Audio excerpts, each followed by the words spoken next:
नमस्कार, मी सुप्रिया. माझ्या Supriya Patil art and blog चॅनलवरती एका नव्या व्हिडिओसोबत नव्या ठिकाणाहून खूप खूप मनापासून स्वागत करते. तर आज आपण चाललोय शेगावमध्ये, जिथे गजानन महाराजांचे समाधीस्थळ आणि भव्य असे मंदिर आहे. शेगाव प्रसिद्ध आहे ते मधले तिथल्या कचोरीसाठी आणि तिथल्या स्वच्छतेसाठी.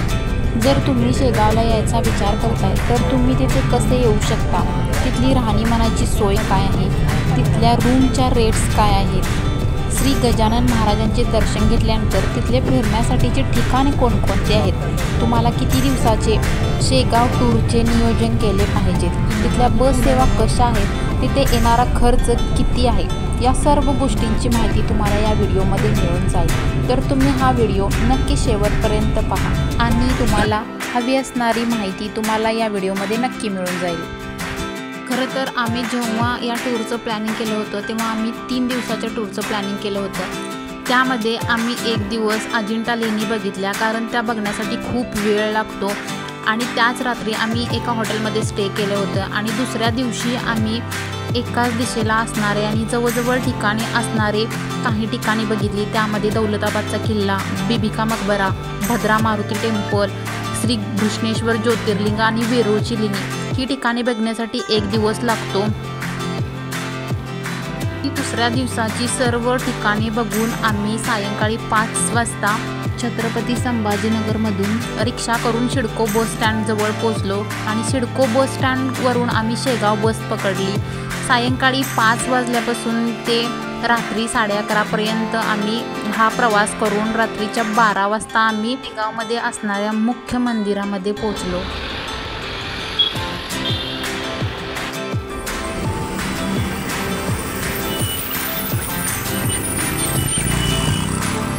रात्रीचे 11:30 वाजून गेलेत आणि आता आम्ही इथं शेगावमधल्या मुख्य मंदिरामध्ये येऊन पोचलो आहे.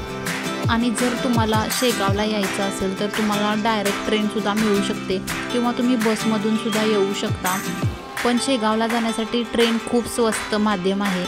आणि शेगाव रेल्वे स्टेशन ते गजानन महाराजांचे मंदिर फक्त 2 किलोमीटर अंतरावर आहे. आणि रेल्वे स्टेशनच्या बाहेरूनच शेगाव ट्रस्टची बससुद्धा न्यायला येते.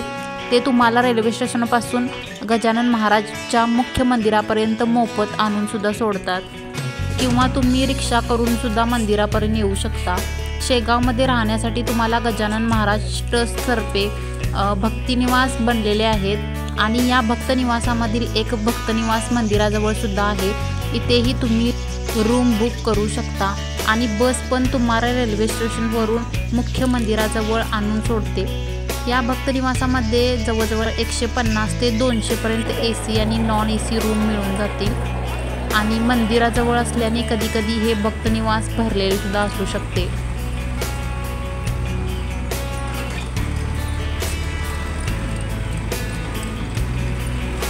आणि जर तुम्हाला या मुख्य भक्तनिवासमध्ये रूम नाही मिळाल्या तर शेगावच्या ट्रस्टच्या अजून 2 भक्तनिवास आहेत, आनंद विहार भक्तनिवास आणि विसावा भक्तनिवास.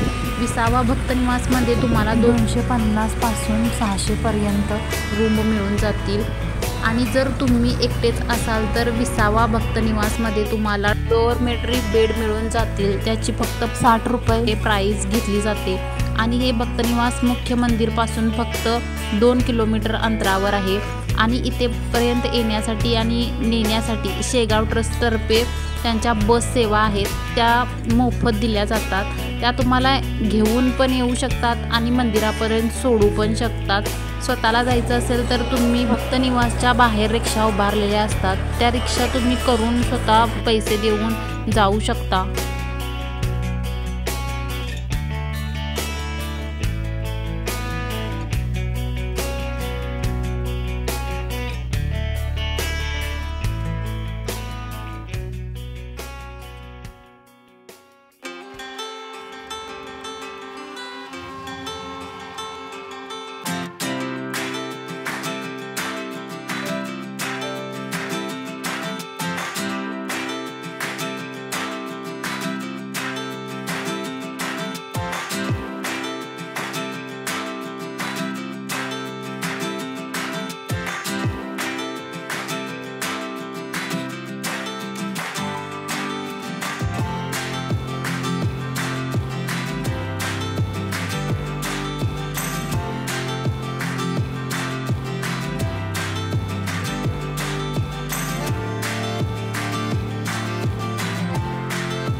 भक्त निवासमध्ये नाश्त्याची सुद्धा सोय उपलब्ध आहे। तिथे तुम्हाला कमी किमतीमध्ये नाश्ता मिळून जाईल।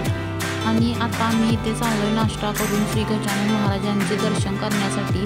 आणि महत्त्वाचं सांगायचं म्हणजे मंदिरामध्ये आतमध्ये गेल्यानंतर ज्या ठिकाणी गजानन महाराज यांची मूर्ती दिसते तिथेच गजानन महाराजांची समाधी देखील आहे। मंदिरामध्ये कोणत्याही प्रकारचा मोबाईल किंवा कॅमेरा घेऊन जाण्याची परवानगी दिली जात नाही। आणि मंदिराचे दर्शन करून झाल्यानंतर मंदिराच्या परिसरामध्ये भव्य असे प्रसादालय बनवलेले आहे, जिथे आपल्याला मोफत शेगाव ट्रस्ट मार्फत आलेल्या भक्तांना निशुल्क मोफतमध्ये प्रसाद म्हणजे पोटभर जेवण दिले जाते। आणि ज्या भक्त निवासमध्ये तुम्हाला रूम मिळालेली आहे तिथे सुद्धा तुम्हाला खाण्यापिण्याची सोय करून दिलेली आहे। आणि नाश्त्यामध्ये तुम्हाला पोहे, उपमा, इडली, सांबार, चहा, कॉफी, दूध हे मिळून जाईल। नाश्ता तुम्हाला 10 रुपयेपासून ते 30 रुपयेपर्यंत मिळेल। आणि तुम्हाला ताट घ्यायचं असेल तर ते तुम्हाला 35 रुपयामध्ये मिळून जाईल। आणि सगळ्या भक्तनिवासमध्ये नाश्त्यापासून रात्रीच्या जेवणापर्यंतची सगळी सोय इथे उपलब्ध करून दिलेली आहे।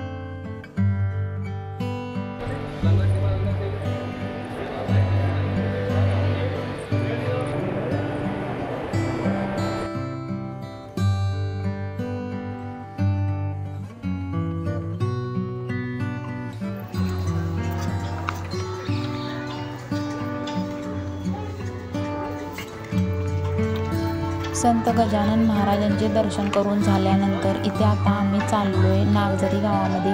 इथे या ठिकाणी संत गोमाजी महाराज यांची समाधी आहे, तसेच प्राचीन शिव मंदिर सुद्धा आहे। इथे असं मानलं जातं की संत गोमाजी महाराज हे गजानन महाराज यांचे गुरु होते।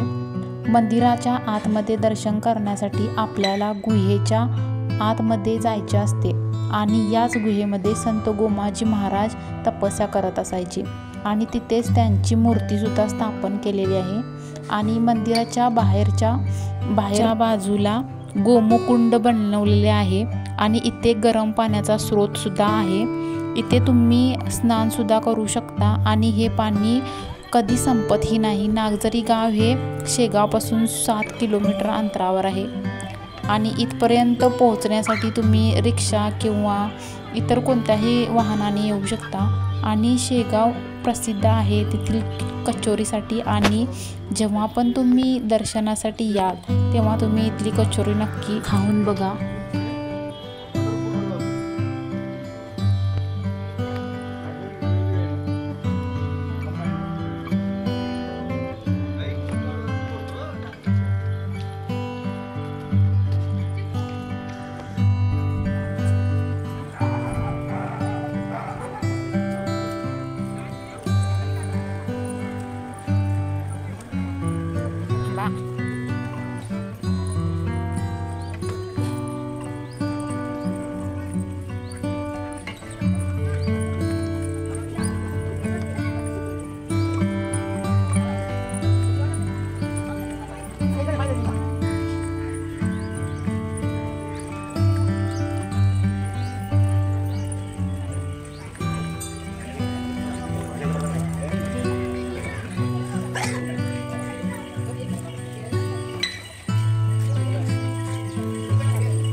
नागझरी हे ठिकाण बघितल्यानंतर तुम्ही कृष्णाजींचा मळा या ठिकाणी सुद्धा जाऊ शकता। या ठिकाणी संत गजानन महाराजांनी ब्रह्मगिरी गोसावी यांचे गर्वहरण केले होते।